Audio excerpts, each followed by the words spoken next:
नारायण साकार हरि की प्यारी दुलारी सात संगत जी, प्रेम से बोलना। नारायण साकार हरि की संपूर्ण ब्रह्मांड में सदा सदा के लिए जय जयकार हो।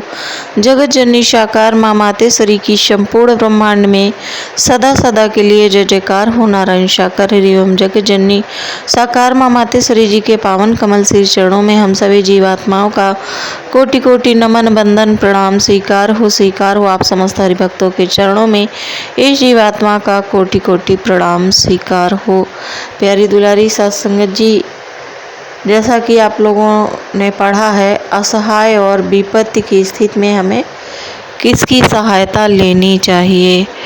तो कई बार जब विपत्ति आती है तो फिर लगता है कि हम अपने घर वालों की सहायता ले लें, पड़ोसी की सहायता ले लें, रिश्तेदारों की सहायता ले लें, और इसी जगह हमसे कहीं ना कहीं चूक हो जाती है। प्यारी दुलारी सत्संग जी, चूक ये हो जाती है कि सबसे पहले कोई भी स्थिति हो, सुख की हो, दुख की हो, विपत्ति की हो, खुशी की हो, कोई भी स्थिति हो, सबसे पहले हमें हरि परमात्मा के चरणों में ही जाना चाहिए।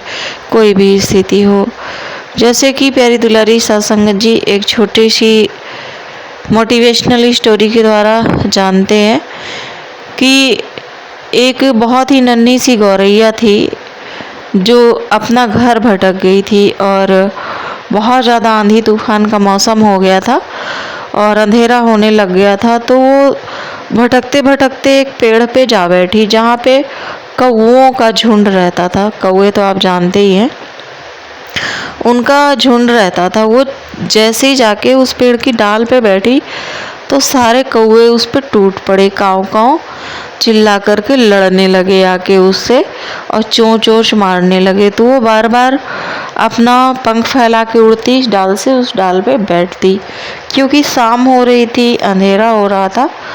तो वो कहने लगी कि कौआ भैया, हम आपकी बहन ही हैं और हम अपने घर का रास्ता भटक गए हैं, तो हमारी आपसे विनती प्रार्थना है कि प्लीज़ आप हमें आज की रात यहीं पर बसर कर लेने दें, और मौसम भी सही नहीं है, ऐसे में हम और ज़्यादा रास्ता भटक जाएंगे, तो आज हमें यहीं रह लेने दें। लेकिन कौए तो कौए थे, उन्होंने कहा कि नहीं, अगर तुम यहाँ रुकोगी तो हम तुम्हें चोंच मार मार करके घायल कर देंगे और मार ही देंगे तुम्हें। हमें ये कतई बर्दाश्त नहीं है कि हमारे अधिकार क्षेत्र में कोई भी इस तरीके से घुस के आके बैठे। छोटी गौरैया ने बहुत ही असहाय नज़रों से उसकी तरफ देखा, कौओं की तरफ, और जैसे विनती कर रही हो कि हमें यहाँ रुक जाने दीजिए, मगर वो कौए किसी भी स्थिति में उसे रुकने नहीं देना चाहते थे, जबकि उस समय ऐसी स्थिति हो रही थी कि खुद का भी पता नहीं था। ऐसे में गौरैया बोली, भैया देखो, बहुत ही मौसम खराब हो रहा है, आंधी तूफान वाला मौसम हो रहा है, आप हमें रुक जाने देते तो अच्छा था, और भगवान भी कहीं ना कहीं आपकी ज़रूर मदद करते।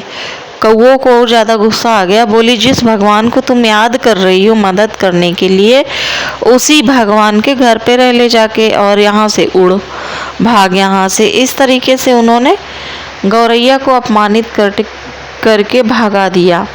गौरैया बेचारी उड़ती उड़ती पानी की बूंदों में थोड़ी दूर तक आई, तभी उसे एक आम का वृक्ष नजर आया, उस पे फल भी लगे हुए थे, और वो उसी पेड़ पर आकर के बैठ गई। और जब वो उड़ रही थी तो मन ही मन भगवान का नाम लेके प्रार्थना कर रही थी कि मुझे किसी जगह आश्रय आप दे दीजिए कैसे भी करके, और नहीं तो आज ही जीवन का अंत हो जाएगा। तो उसे वो आम का पेड़ मिला, उस पे वो बैठ गई। आम का पेड़ काफ़ी घना था, ओले बहुत बड़े बड़े पड़ने लगे। तो सहसा ही एक डाल टूट जाती है उस आम के पेड़ की, मगर दूसरी साइड की टूटती है जहाँ गौरैया नहीं बैठी थी, और वो डाल नीचे गिर जाती है। और उस डाल के टूटने से आम के पेड़ की डाल में इतना जगह हो जाती है कि जिसकी छाया में वो आराम से बैठ सकती है, और कोई भी ओला, कोई भी आंधी तूफान उसके ऊपर असर करने वाला नहीं था। उसमें वो आराम से बैठी रही और प्रभु का धन्यवाद करती रही। जबकि उधर कौवों के पेड़ पर वैसे पहले से ही पत्ते वगैरह कम थे और जब ओला पड़ना स्टार्ट हुए तो कौवे घायल हो के नीचे गिरने लगे। कुछ मर गए, कुछ घायल होके वहीं पर नीचे पड़े थे। सुबह जब सूरज निकला, तूफान थम चुका था, ओले थम चुके थे। गौरैया उधर से ही उड़ती हुई निकली अपने पेड़ के लिए, घोंसले पर जाने के लिए। उसने देखा कि बहुत सारे कौवे यहाँ पर घायल पड़े हैं, कुछ मरे हुए पड़े हैं। गौरैया से रहा नहीं गया। उसने कहा कि ये क्या हो गया कौवे भैया। कौवे ने उन्हें देखा जो घायल अवस्था में थे। उन्होंने कहा, गौरैया बहन, तुम कैसे एकदम भली चंगी उड़ रही हो? हम तो जितने के जितने बैठे हुए थे, कोई घायल हैं और कोई तो परलोक को सिधार गए हैं। तब गौरैया बोली कि तुमने कहा था कि जिस भगवान का तुम नाम ले रही हो उसी के सहारे रहो जाके, तो हम तो उसी भगवान का नाम लेके उड़े। उन्होंने हमें आम के पेड़ में आश्रय दिया, डाल भी उन्होंने ही तोड़ी। मैं उसके नीचे बैठ करके सारे ओलों से, आंधी तूफान से मैं बच गई।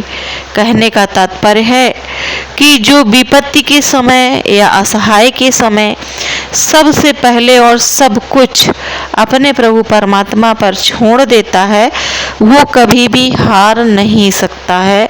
प्रभु परमात्मा किसी न किसी तरीके से उसकी जरूर सहायता करते हैं, किसी न किसी रूप में। इसलिए प्यारी दुलारी सत्संगत जी, हमारे साथ में कैसा भी मौका हो, सुख का, दुख का, बीमारी का, विपत्ति का, कोई भी मौका हो, यहाँ तक कि प्यारी दुलारी सत्संगत जी कि जब हम घर से कहीं निकलते हैं या हमारे बच्चे कहीं घर से निकलते हैं प्यारी दुलारी सत्संगत जी, तो मैं हमेशा ही बोलती रहती हूँ बच्चों से कि जाओ हरि जी के पास होके आओ, हरि जी को बोल के आओ।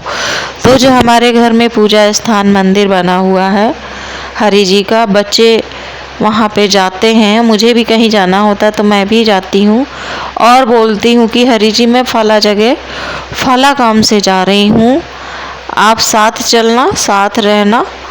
और उसके बाद में प्यारी दुलारी सत्संगत जी, जब मैं लौट के आती हूँ, आने के बाद में अपना हाथ पैर धुलने के बाद में फिर से हरि जी के पास जा कर के बोलती हूँ, हरि जी हम आपकी रहमत से सकुशल घर आ चुके हैं और धन्यवाद हरि परमात्मा को अदा करते हैं। कहने का मतलब है कि हमेशा ही हरि परमात्मा को अपने ध्यान में रखना चाहिए, परिस्थिति कुछ भी हो। प्रेम से बोलना। नारायण साकार हरि की संपूर्ण मान में सदा सदा के लिए जय जय।